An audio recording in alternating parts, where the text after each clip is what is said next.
Cappuccino oro, la bontà sempre al tuo fianco. Ve lo sorseggiate mentre leggete un libro, mentre guardate YouTube, che forse è meglio. Fatta così in confuso questa risoluzione, finì in fretta di vestirsi, mettendosi la sua casacca d'uttaglio che aveva qualche cosa da militare. Prese la terzetta rimasta sul letto e l'attaccò alla cintura da una parte, dall'altra un'altra che staccò da un chiodo della parete. Mise in quella stessa cintura il suo pugnale e staccata pur dalla parete una carabina famosa, quasi al par di lui, se la mise a tracolla. Prese il cappello, uscì di camera e andò prima di tutto a quella dove aveva lasciato Lucia. Posò fuori la carabina in un cantuccio vicino all'uscio e picchiò, facendo insieme sentire la sua voce. La vecchia scese dal letto in un salto e corse ad aprire. Il signore entrò e, data un'occhiata per la camera, vide Lucia rannicchiata nel suo cantuccio e quieta.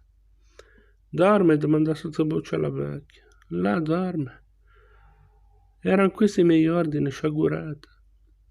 «Io ho fatto di tutto», rispose quella, «ma non ha mai voluto mangiare e non ha mai voluto venire».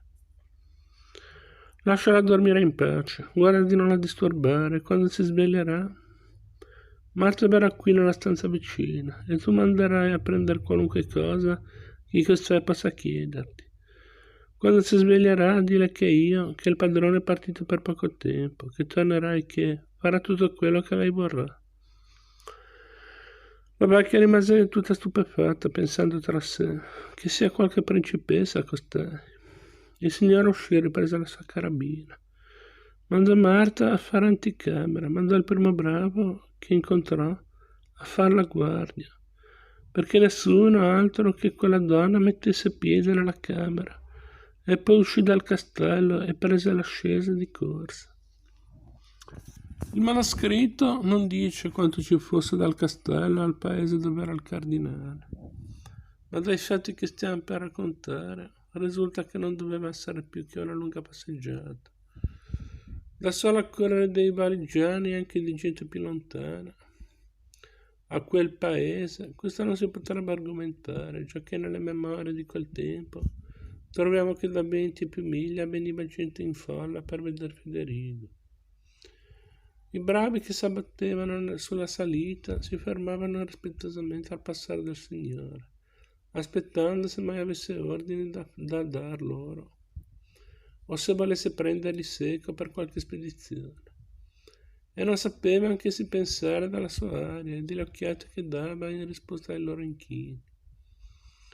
Quando fu nella strada pubblica, quello che faceva meravigliare i passeggeri, i passanti, era di vederla senza seguito. Del resto ognuno gli faceva luogo, prendendola a larga, quando sarebbe bastato anche per il seguito, elevandosi rispettosamente il cappello. Arrivato al paese, trovò una gran folla, ma il suo nome passò subito di bocca in bocca e la folla s'apriva. Si accostò ad uno e gli domandò dove fosse il cardinale. «In casa del curato», rispose quello, inchinandosi, e gli indicò dov'era. Il signore andò là, entrò in un cortiletto dove c'erano molti preti, che tutti lo guardarono con un'attenzione meravigliata e sospettosa. Vide di rimpetto un uscio spalancato che metteva in un salottino dove molti altri preti erano congregati. Si levò la carabina e la appoggiò in un canto del cortile, poi entrò nel salottino. E anche lì occhiate, bisbigli, un nome ripetuto e silenzio. Lui, voltatosi a uno di quelli, gli domandò dove fosse il cardinale che voleva parlargli. «Io sono forestiero», rispose l'interrogato, e dato un'occhiata intorno chiamò il cappellano Crocifero, che in un canto del salottino stava appunto dicendo sottovoce a un suo compagno: «Colui, quello famoso, che ha a che far qui con lui, alla larga». Però quella chiamata che risuonò nel silenzio generale dovette venire. Inchinò l'innominato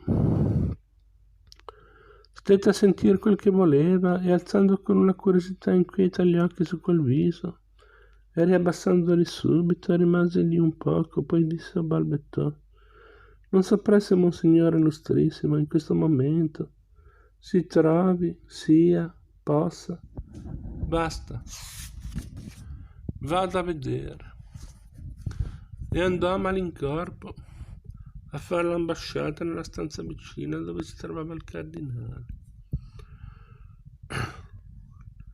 A questo punto il Manzoni indugia con efficace eloquenza a raccontare la vita e a delineare il ritratto morale di Federico Borromeo. Di lui mette in rilievo prima di tutto la mirabile coerenza tra la fede e le opere. Persuaso che la vita non è già destinata ad essere un peso per molti, è una festa per alcuni, ma per tutti un impiego, del quale ognuno renderà conto. Cominciò da fanciullo a pensare come potesse rendere la sua utile e santa. Federico, nominato arcivescovo di Milano da Papa Clemente VIII, fu un pastore zelantissimo e di austeri costumi, affabile con tutti e particolarmente con i poveri. Durante la terribile pestilenza fu un nobile esempio di carità e di abnegazione. A lui si rivolge l'innominato, che cerca magari inconsapevolmente la pace del cuore. L'incontro tra il cardinale Federico e l'innominato. Il cardinale Federico, intanto che aspettava l'ora ad andare in chiesa a celebrare gli uffizi divini, stava studiando come era solito di fare in tutti i ritagli di tempo, quando entrò il cappellano crocifero con un viso alterato. «Una strana visita, strana davvero, Monsignore Illustrissimo. Chi è?» domandò il cardinale. «Niente meno che il Signore», riprese il cappellano, e spiccando le sillabe con una gran significazione proferì quel nome che noi non possiamo scrivere ai nostri lettori. Poi soggiunse: «È qui fuori in persona e chiede nient'altro che d'essere introdotto da un Signore Illustrissimo». «Lui», disse il cardinale con un viso animato, chiudendo il libro e alzandosi da sedere. «Venga, venga subito».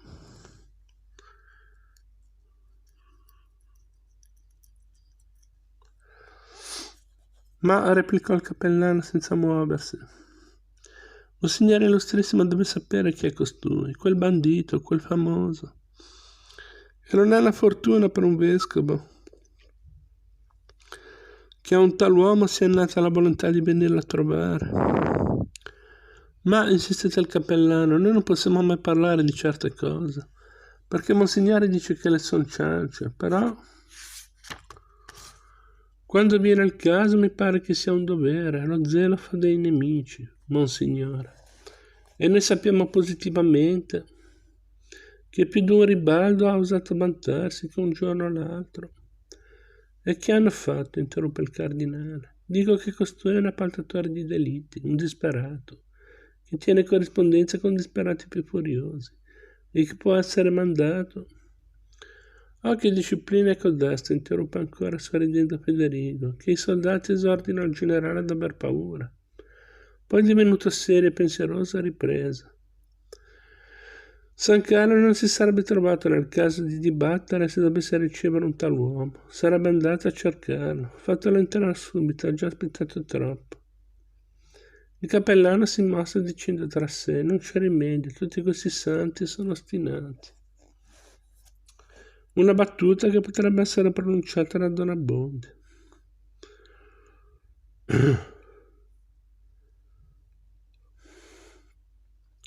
Aperto l'uscio e affacciatosi alla stanza dove era il signore e la brigata, vide questa ristretta in una parte, a bisbigliare e a guardarli sott'occhio, quello lasciato solo in un canto. Si avvia verso di lui e intanto, squadrandolo come poteva con la coda dell'occhio, andava pensando che diavolo d'armeria poteva essere nascosta sotto quella casacca e che veramente prima di introdurlo avrebbe dovuto proporle almeno, ma non si seppe risolvere. Gli s'accostò e disse: «Monsignore, aspetta Vossignoria, si contenti di venire con me». E precedendolo in quella piccola folla che subito fece ala, dava a destra e a sinistra occhiate, le quali significavano: Cosa volete? Non lo sapete anche voi altri che fa sempre a modo suo.